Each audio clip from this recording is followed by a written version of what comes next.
Welcome back. I'm Rebekah. I'm Gabe, and we're excited today to be talking with Mark Batterson, longtime friend, somebody we love, respect, incredible leader and a pastor, but also a prolific author who has such a unique way with words. And so today we're going to talk about something he's been working on for quite some time around rhythms in your life and the way in which those rhythms produce breakthrough results. And so this is for those of you who've enjoyed the rhythm conversation, but want to talk about how does this apply to the life goals I have, the pursuits, the dreams God's put in my heart. So, well, for starters, though, today is the day that this message jumps out into the world. And as an author, we understand, both of us understand, the significance of something birthing that has been in your heart for a long time, the research, the study, the living long before you're teaching or writing something. And the reason we're so excited about this message of the gradually and then suddenly is this long obedience in the same direction, this Eugene Peterson quote that so many of us talk about. I think you have to be old enough to really appreciate what that means. Gabe and I decided, when we got married years and years ago to start something for 30 years. And who does that? Who says they're going to do that in their 20s? But so we have mad props and respect for you, Mark, in tackling this topic and this message of this faithful pursuit of something for the long haul. Yeah. So with that, I want you to give us a little bit of a description of this concept of gradually then suddenly. It's a great title. I like how it grabs you and you're like, wait, what are you talking about? Tell us the concept here of what you've been writing about lately. Yeah. Hey, great to be with you guys. And what a joy and privilege. The backstory is Ernest Hemingway, 1926 novel, poses a question, how did you go bankrupt? And the rather famous reply was two ways, gradually, then suddenly. And it's a fun little metaphor because that's how everything happens. That's not just how you go bankrupt. That would be how you get out of debt. It's how you write a book, run a marathon. And I love the fact that you guys went into this thing with a 30-year mindset. But the reality is most people don't. We want twice what our parents had in half the time. We want success at the speed of light. But it really does happen in the kingdom at the speed of a seed that has to take root before it can bear fruit. And so I think overnight success, it's an oxymoron. And I love your little tip of the cap to Eugene Peterson. By the way, do you know that book, his first book, it was rejected 17 times by publishers. And one of the publishers literally said that it was irrelevant to the concerns of contemporary North Americans. In other words, no one, we want quick fixes. We want to get rich quick. We want shortcuts, cheat codes. And honestly, that is not what this book offers. It's not the way that we play the long game. I think you have to have a commitment to long vision, long obedience, and that's how you get a long legacy at the end of the day. Mm-hmm. Yeah, that's difficult in this culture because, we're definitely taught, trained to get the quick results, to, if we're not getting the result, maybe to quit, to give up, to decide to go take a different path, not to stick it out, not to develop that resilience, that discipline that's required to stay persistent. And I know you write about that, just the power of persistence in how you start to attain a goal. But speak to the younger person, perhaps, who's kind of been weaned on this thought that, look, if I don't get it soon, I need to go somewhere else. I need to do something else. And they don't quite have the stick-to-itiveness that maybe an older generation understood or were kind of trained in because it was just part of the way institutions were built over time. Yeah. Well, it goes without saying, we overestimate what we can do in a week or a month or a year, but we underestimate what God can do in 10 or 20 or 30. And so I would start there, but maybe I can just personalize it, Gabe, that I felt called to write at 22, but I didn't write a book until 35. And in fact, kind of fun, our worlds collided at that Catalyst conference back in the day. Oh, yeah. I think that's where we first crossed paths. And that, honestly, it was on the floor of a Catalyst conference that a relationship happened that led to that first book. So I think I owe you either a thank you or royalties. I'm not Right. sure which one. But where I'm going with that is, in retrospect, like, it was frustrating when it happened. In fact, I used to despise my birthday because it was an annual reminder of a dream deferred. Hmm. But I look back on it now and I'm glad I didn't write a book at 22, because I would have had to write a book at 23 to retract what I said at 22. So I do think you have to have this mindset of, man, I'm just going to keep showing up. I'm going to keep doing the right things. Uh, I'm going to stay in the lane that God's put me in, Hmm. and I'm going to trust the outcome to Him. Yeah. So, that would be true on the writing front. And it's not like I didn't do anything. I did read 3,000 books before I wrote one over those 13 years. So it's like I was doing the groundwork. And now I look back on it, and that was the seed bed for really almost every book I've written. So, like, if you're discouraged, and by the way, at my age and stage, when you're double nickel 55, like, anything under 50 is a young person, right? So Right. I'm speaking to all the young people out there. That do you know? I think it was Alfred Adler who said life begins at 40. Mm. Don't beat yourself up if you feel like you're behind the bell curve. Like, Hmm. just keep laying foundation. Keep putting yourself in the place where God can bless and use and anoint, and and then at the right time in the right place, God has a way often of showing up, showing off His faithfulness. And so that's true for me as a writer. And we're about to celebrate 30 years of pastoring a church here in DC as well. And Wow. I'll tell you this, the first 5 years were unremarkable. There was nothing special about it. So I think it's this mindset of really playing that long game that's so critical. Yeah, that is true, and I think it's hard to have that perspective in your 20s because it does feel like the opportunities are endless, the ways you can pivot are endless, and honestly, some of those decisions in those early years feel inconsequential. Like, well, we could try it and then we can move on. And I think that's okay to some degree, right? Like, to explore and navigate what are the giftings, what are the passions and the talents and the burdens that God has entrusted to us as we enter our vocation, enter the relationships or the people we're going to marry, and that people will choose to walk with in church and community and all of those things. But at some point, I think what you're speaking to that I think is counterculture is just this commitment to something. Even outside of marriage, we know marriage is a covenant commitment that we don't want to shake that. We know that is a long-term commitment.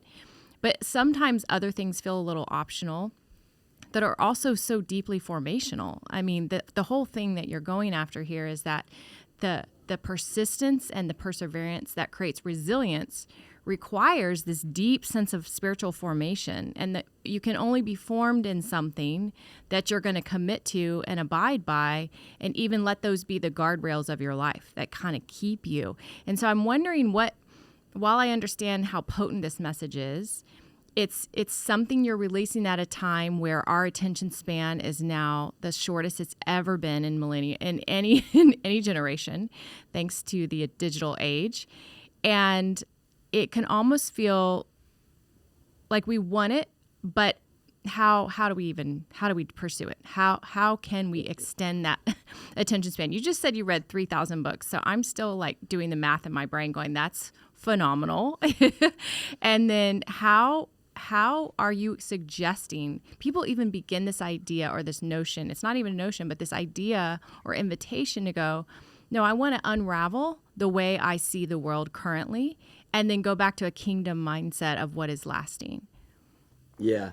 And Rebecca, maybe I should just state for the record that those 3,000 books I read over 13 years, I didn't have a smartphone for many of those years, and we didn't have social media.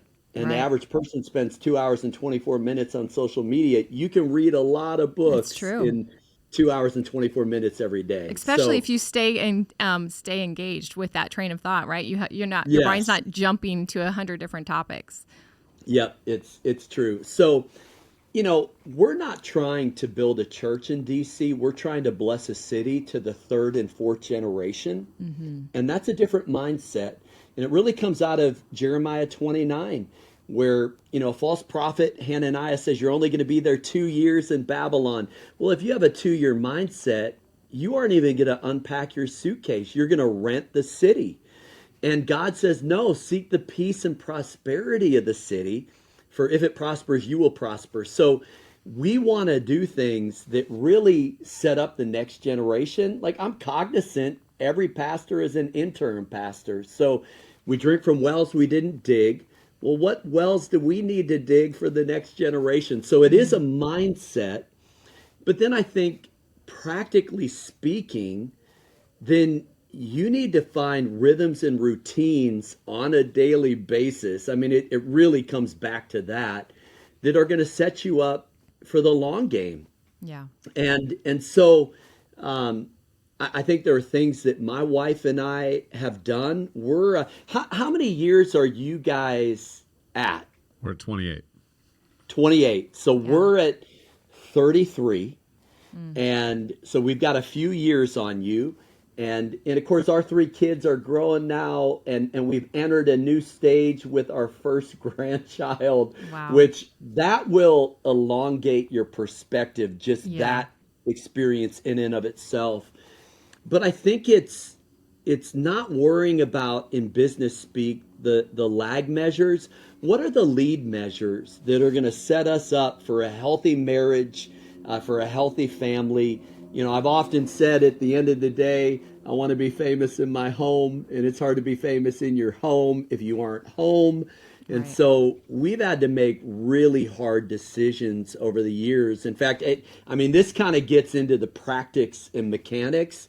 But like, one example would be, there was a moment where I was going here, there, and everywhere after writing my first book, and I was so intoxicated with the opportunities that I was spread so thin that at one point my wife literally said to me, "This isn't what I signed up for." And we had to have one of those come to Jesus conversations. And I'm like, "You're right." And so we put some boundaries in place, that I'm not doing more than 12 overnight speaking trips a year. And so what you have to do is begin to construct your life. If you don't control your calendar is going to control you. So you have to make pre-decisions. You have to establish boundaries. You have to have those life goals, but you have to have some patience that they Right. aren't going to happen overnight. So, those are a lot of conversation pieces right there. I trust you that we can go in whatever direction you want to go in. Yeah. But I think that is part of gradually, then suddenly kind of mindset or heart set. Yeah. Yeah, Mark, I think, well, 2 things. One, I just want to affirm what I hear you describing about your own personal story. I've watched you over these last couple of decades since I've known you, and it's been clear to me that you've had a real intention to not go down the path of just trying to be everything to everybody, show up everywhere, all the things that easily you could slide into. You've Yeah. been actually very faithful right where you've been called, in your local proximate community. You've been influencing from there, and I love hearing you kind of give us a little backstory on those decisions, because I know Rebekah and I have had to make similar decisions, and it's not always easy to say no to things, but you do realize that when you say no to those opportunities, you're saying yes to something that's much richer, deeper, hopefully more rooted, and leads lasting. to something more flourishing over time. And that's the long game you talk about. And I think that's difficult for people to have if the mindset is, hey, if I don't get it now, it's never going to happen. I know I think about that a lot with meeting people. Like, there's certain people I'd like to meet. They're kind of on my list of, like, I read their books or whatever. And I've been in rooms with those people and still not forced introduction, because I don't want to be in a mindset of, like, making it happen. I'm like, at the right time, I'll meet that person. And often it happens, and it's always a better time when it finally happens. And I think that's a mindset where we just have to have faith and trust that God's kind of working out a story in his timing, and we get to participate in it. And so I just love watching that about you. I want to go back, though, to some of these activities, because in a digital age, my mindset has grown more towards that digital is sort of dehumanizing for us, and that the old analog activities that used to be part of the human life bring us back into this really empowered state as humans to live out and use our brains and our hands and our eyes and our minds in ways that bring life to us. And so you mentioned reading books in the past, but are there some other activities like that for you and your wife that maybe you share together, or these habits that you're like, I'm never giving these up? I know they don't seem cool these days. I know there's not an app for it, but like, I need to have this rhythm in my life in order to stay as healthy as I can, spiritually, emotionally, mentally. Yeah, absolutely. And I'll just share a couple of them, but I would backdrop it and say there was a moment where I felt like I need to define success for myself. Because if I don't, I'm going to default to a cultural definition. And I did some soul searching, and I really don't think success has anything to do with the metrics of the church I lead, or books that are sold. Like, and by the way, to me, a book sold isn't even a book sold; it's a prayer answered. Because we have a team of people, just put them in the right hands at the right time. I don't think those are the measures of success. I finally just defined it this way for myself. Success is when those who know you best respect you most. Yeah. And that's So my wife good. and my kids. And so at the end of the day, like, I really want to live with the kind of integrity that I can kind of look back on it and like, hey, I made as many mistakes as everybody else. Didn't bat 1,000, but really tried to prioritize the priorities. So that's a little challenge maybe for That's those who good. are eavesdropping on our conversation. You have to define success for yourself. And so out of that, the only thing Laura and I are really religious about is our Sabbath. Like, we just won't violate it. And so sundown Sunday to sundown Monday, because I pastor a church, is sacred time. Like, we got to Hmm. get off the clock. I mean, it is the longest of the Ten Commandments. There might be a reason for that. And Right. yet we almost brag about breaking it. Right. And I just don't think that kind of busyness. Paul talked to the Thessalonians and said, "You're busybodies." Like, we're so busy climbing the ladder of success that we fail to realize it's leaning against the wrong wall. So, um, there are rhythms that we put in place. So on that Sabbath, Laura and I will share gratitudes with each other, and it's so restorative. It's so important to us, Mm. especially because, Laura's walked through 2 bouts with cancer in the last 8 years, and Mm. we're on the other side, and she rang the bell after radiation, and we're in a good place physically. Mm. But you know what? Sometimes she'll just write in her gratitude journal, I'm still here. Mm. And that is so grounding and Hmm. so centering. And Mm. I want to live from a place of gratitude. And Yeah. so, first of all, like, I mean, come on, what percentage of our thoughts and words and actions and reactions are a regurgitation of the media and news media? What percentage is a revelation we're getting from God's word? Are we taking our cues from trending hashtags, or are we really being transformed from the inside out by the Holy Spirit? So I think finding things that keep us centered, and it might be that Sabbath, it might be that gratitude journal. We take a retreat, 2 nights, 3 days, in December every year, where we do budget and calendar. Why? Because those are the things that historically, over 33 years of marriage, have caused, shall we Yes. say, the most intense conversations. Right. Yes. Those are the pain points and stress points. So you have to get out ahead of it, and then we'll sometimes do word of the year, verse of the year. So, and then occasionally we'll give each other a silent retreat. Like, Mm. hey, take 24 hours, just get away, unplug. So these are rhythms and routines that I think have really helped. And then I'll maybe throw one more in, that I've had this little equation for years, that change of pace plus change of place equals change of perspective. So even when I'm going to a conference, or even when I'm uh, doing reconnaissance at another church, or we're even on vacation, okay, be very intentional about these moments. Change pace, change place, and then, Lord, is there any perspective that needs to change in me, Mm, so that I can see differently when I go back into the situation that I'm currently leading in? So those yeah, are a few that's things great. that we've kind of put into practice over the years. I love that. And the whole point that you're making here is a life of intention versus reaction. And this is so diligent, right? Like, this is how you are prudent. This is how you become a disciple or an apprentice, right? That it requires this decision to go, I'm not going to just wait for something to kind of shift and I just respond to it, but instead I'm going to be prudent and diligent in the way that I learn and grow and where the Spirit lives and moves and has my being. And the reason this whole podcast is called Rhythms for Life is because it came out of a message that birthed in my heart for over a decade of what are the rhythms that renew us, right? The rest in our lives, the restore in our lives, the connect in our lives, and the create in our lives. And all of that came out of panic disorder, anxiety, depression, living in Manhattan and going, I can react to the feelings of claustrophobia or whatever it is that's trying to take over. But instead, I'm going to respond with formation of going, no, I'm going to put these things into my life and focus on that so that it almost takes care of itself, right?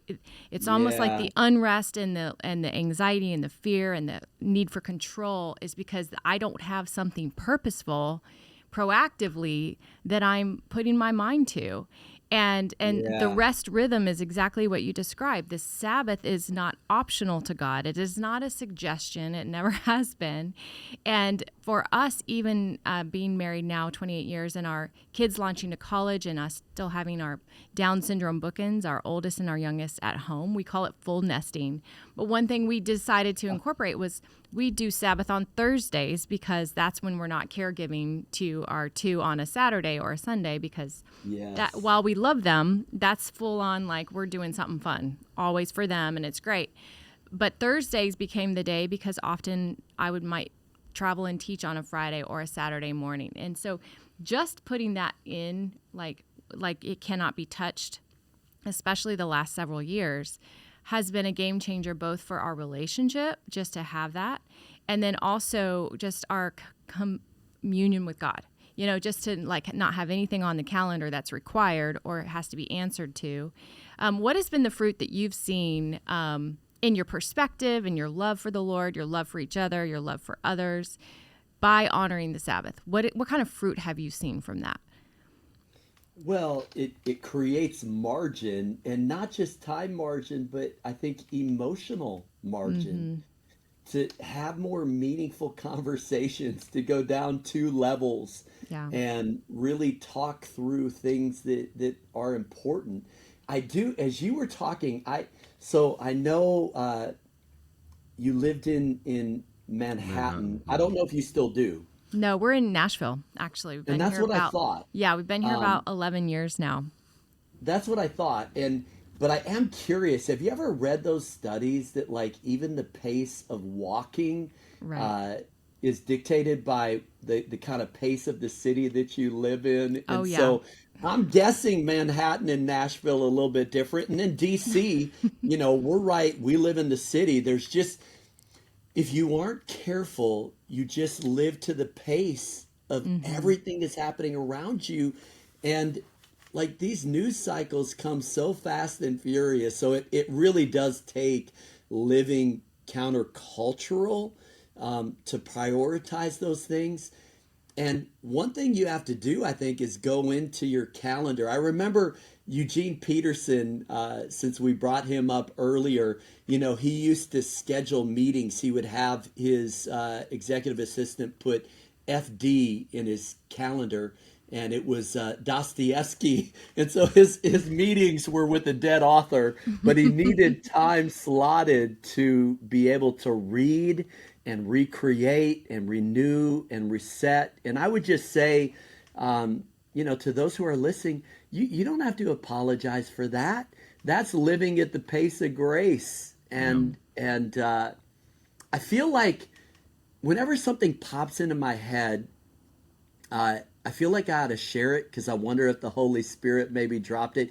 Can I just share one other kind of routine that I think has been really meaningful for Laura and I? Yeah. Sure. And and I just want to keep it real. Like, I think like my personal prayer life, I would describe as relatively vibrant. Like, I've written a couple of books on prayer, and I think people from the outside looking in might think, circle maker or draw the circle. Those are books that we have a lot of miracle stories. But can I make a confession? Like our prayer life together as a married couple was not very strong. Like, sometimes during Lent, oh, let's kneel for 40 days. Or, I mean, we're pretty good before meals, but that's not saying much. We really wrestled with finding a rhythm and routine.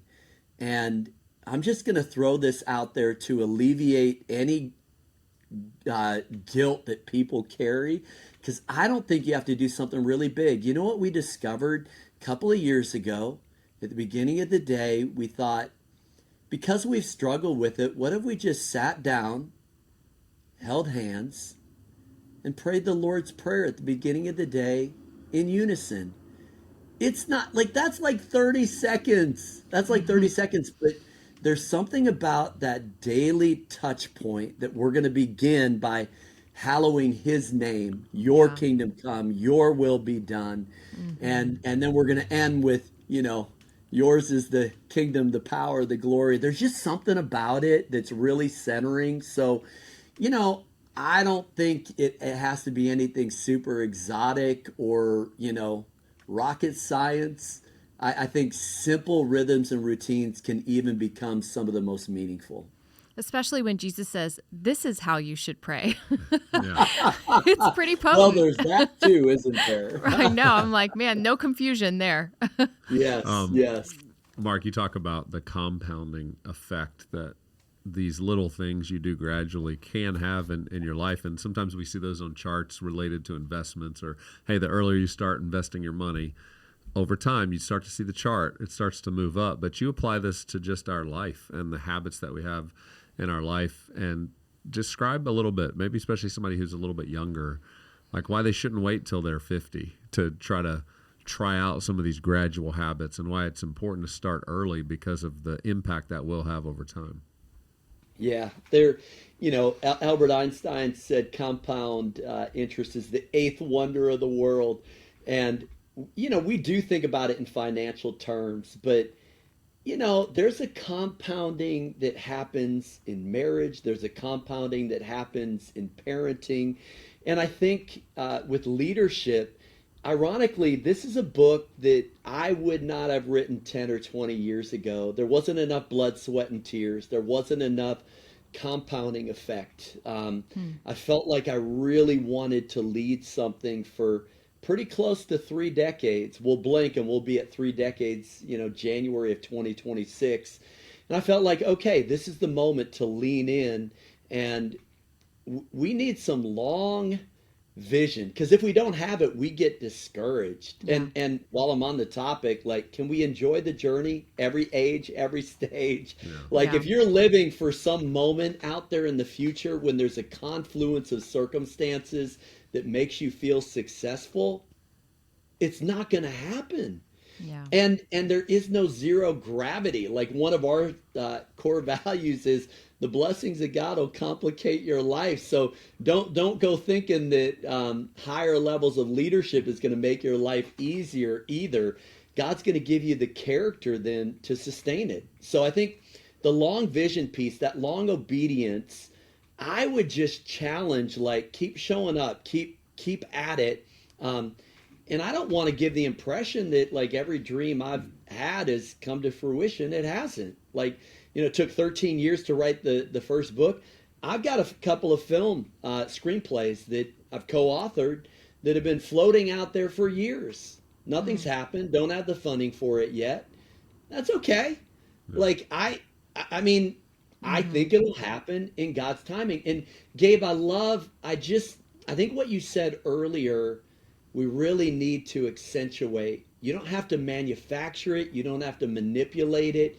Like that meeting will happen at the right time. And I would even lean in there and push it even a little bit further that, as a young pastor, as a young author, there were certain stages that I really wanted to be on. And you know what I discovered after the fact? If I really wanted to be on it, it usually was my ego that wanted to be on it. Right. And I probably wasn't ready for it. So I would say let's really focus on being the kind of person. Don't worry about followers or likes or footprint on social media. Like lots of people these days just want to be heard. Come on, let's have something to say. Something beyond just like the something beyond, shall we say, the shaming, blaming, trolling, baiting, and canceling that's happening. Like, let's actually have something to say that I would even dare say is prophetic. Well, before you have a prophetic voice, you need a prophetic ear. You need to make sure that the loudest voice in your life is the still small voice of the Holy Spirit. So keep cultivating this intimate relationship with Jesus and maybe do what he did. Like 30 years, not much to show for it.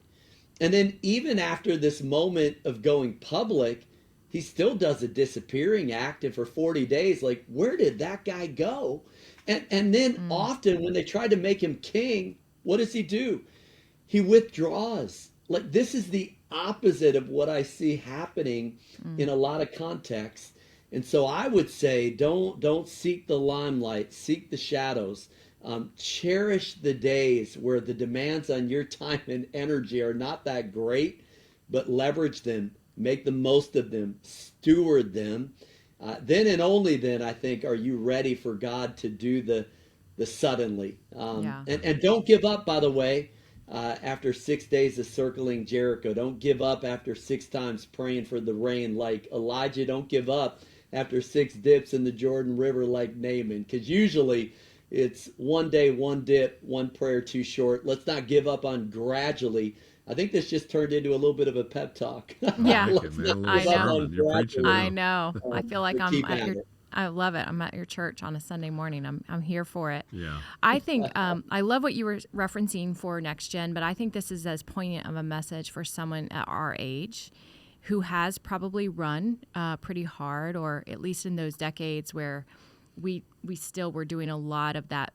I mean, obviously the Lord was making it happen, let's be honest, but we were kind of churning and burning in those tired years and littles and starting from scratch and whatever those ministries or churches or organizations where you're like, okay, are we going to still be open in 6 months? The Lord will provide and we'll trust him.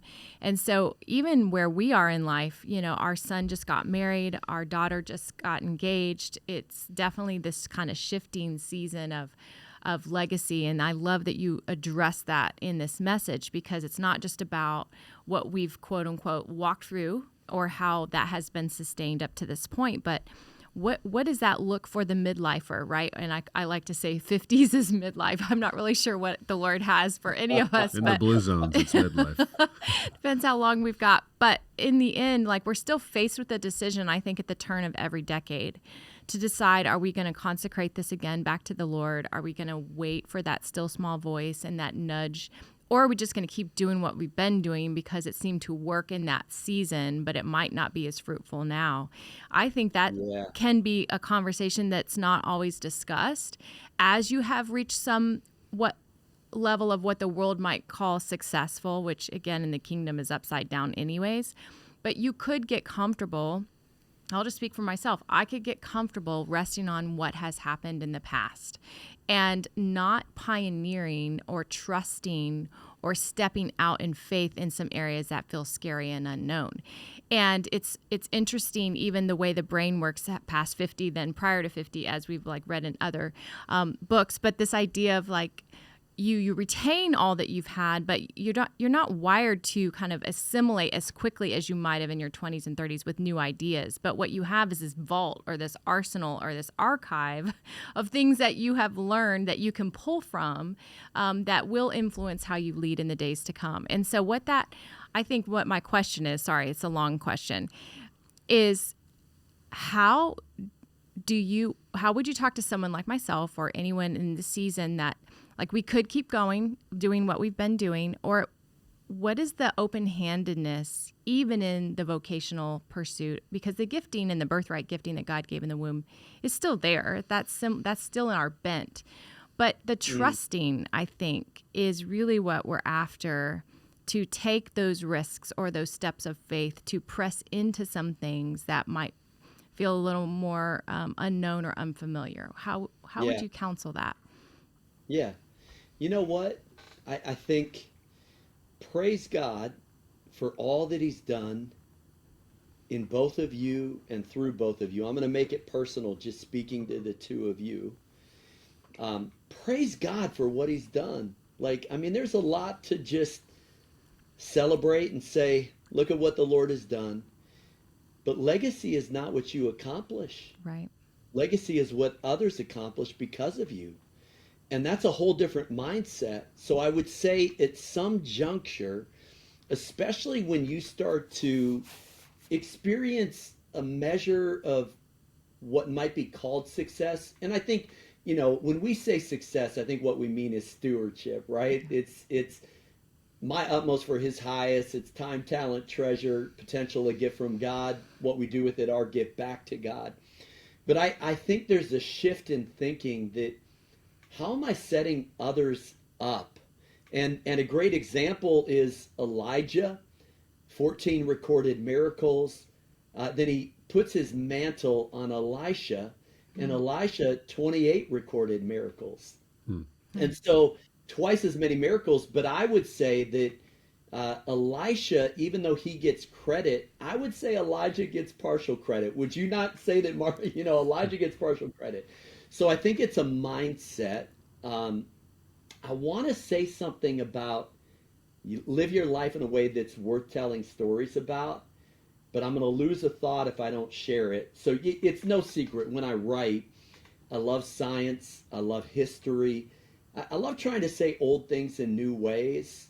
And I think this might take 90 seconds, but can I share just a quick little example of what I'm talking about? So Norman Borlaug, no one knows that name. No one knows who Norman Borlaug is, but he won a Nobel Prize December 10, 1970, and he's credited with saving 1 billion lives. He innovated a disease-resistant, high-yield wheat that saved 1 billion lives with a B, and no one even knows who he is.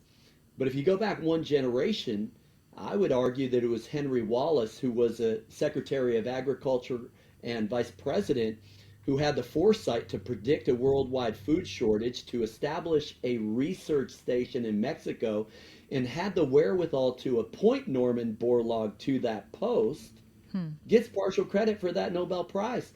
But wait, go back one more generation. It was George Washington Carver, the man, the myth, and the legend, first black student at Iowa State University, who would go over to a professor's house by the name of Henry C. Wallace, who had a son named Henry A. Wallace, who at 5 years old he would take by the hand and lead him on botanical expeditions. And that's how Henry Wallace fell in love with God's creation. Well, wait, go back one more. It was Etta Mae Budd, an art teacher, who said to George Washington Carver, "You're a gifted artist." I mean, he won honorable mention 1893 Chicago World's Fair. But she said to him, "You can be a greater service through science," and challenged him to pursue that calling. And so what I would argue is that you've been influenced by someone who was influenced by someone who was influenced by someone who was influenced out so by someone else. So I just think you have to have this in the kingdom of God. You have to have this intergenerational mindset. Yeah. That, and by the way, when it's all said and done, we're all going to cast our crowns at the foot of the throne anyways. So I don't think any of us gets full credit for anything. Right. I think it's all good. about understanding that my legacy is setting other people up to do what they're called to do. And it would be fun to play that game, wouldn't it? Mm, Just to hear your story, like Gabe and Rebekah, who left their fingerprints on your soul, right. and then, but who left their fingerprints on that person's soul? And Yeah. I just think that mindset is that gradually, then suddenly mindset that we have to recapture. I That's think good. in the cultural moment that we find ourselves in. Well, this is a great reminder of just a life that lived intentionally and in rhythm and slowly produces all kinds of amazing fruit. And we just have to be aligned, I think, with God's intent for us. And you've done a great job, I think, of bringing us to that point. Thank you for all that you do, Mark. Thank you for this book. We want to encourage people to get it gradually, then suddenly. It's a great read, I think, over the holidays when you're gathered with family. You're thinking, maybe reflecting on the year, looking to the year ahead. What changes do we want to make? Also, Rebekah and I, in our book, The Fight for Us, we talk about this exercise called time blocking. And then in our journal for us, people actually get to do the exercise where they sit down together and they get very serious about, hey, in the year ahead, where are we putting our time? How are we going to do this? Because we can have all the right intentions, but without a plan, a little bit of a strategy, and some good agreement and alignment, it doesn't often happen. So thanks for reminding us about the importance of that as couples. And thank you again for all that you do and for being with us today on Rhythms for Life. So grateful for you. Right back at you. What a fun conversation, and look forward to the next one. All right. Thanks, Take Mark. care.